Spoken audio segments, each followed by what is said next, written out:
Hi everyone, I'm Judy Smith and I'm here today to show you another great book that all children should hear. It's right here. It is called The Pigeon Finds a Hot Dog. And this is a great book. It's written by Mo Willems. And this is a great book for kids from preschool, even toddlers, through kindergarten, first grade. And there is also a series of pigeon books that have been done, but this one's a really good one. This is a story about the pigeon who actually found a hot dog, and he can't wait to eat that hot dog. But along comes this little chicken in the corner here, and he kind of would like some hot dog too. So the story is about a back and forth between these two critters, and in the end, it all works out very well. This is a great book to talk about sharing. So please put this one on your list. Now, obviously the story is about a hot dog, so we need to do something with regard to hot dogs. So we decided to make Hot Dog Joe, which is basically a sloppy Joe that just happens to be very good on a hot dog. Kind of like a chili dog, but just a little bit different. Also great just in a sandwich. Now remember, children can help you cook even the hardest things. There are some things that children can do, and they can help with a few things in this recipe. They can help you measure the ingredients.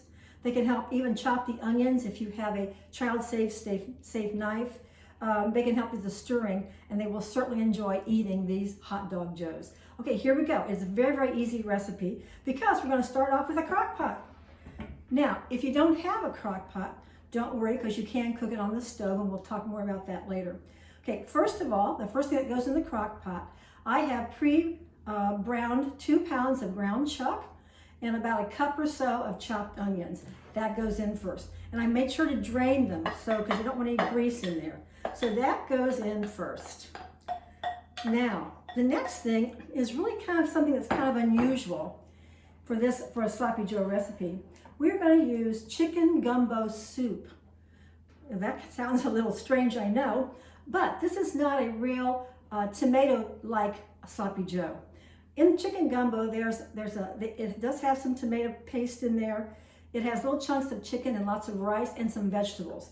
And it makes for a really nice combination, which may sound a little strange, but give it a try. I think you'll like it. So that goes in next.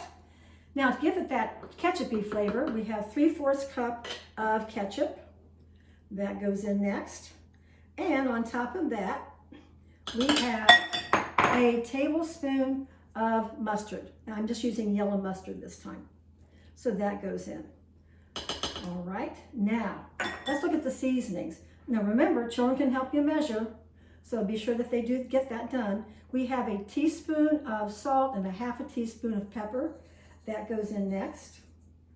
And to cut down the acidity in the ketchup, 3 tablespoons of sugar goes in. How easy this is. And then all you do, my friends, is just stir it up. Be sure it's thoroughly mixed. And you put the lid on. And you put it on low for just about an hour. And you stir it maybe once in between there. And like I said, if you don't have a crock pot, just put it on the stove in a skillet and then heat it up on medium for about 30 minutes and it will be totally fine. Now let me show you what it looks like when you are all done. Here we go.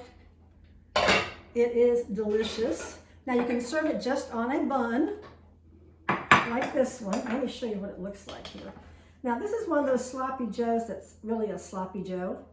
So you may need to use a fork to eat this one. Doesn't that look delicious? Or my favorite way is to put it on a hot dog. Here we go. Put it right down the center.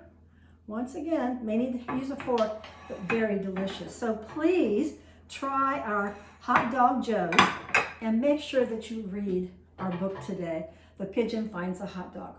For book information and this recipe, just go to our blog page, ateacherandanoven.com, and go to the search agent, put in the name of the book, then hit continue reading, and you'll have the book information and you'll also have the recipe.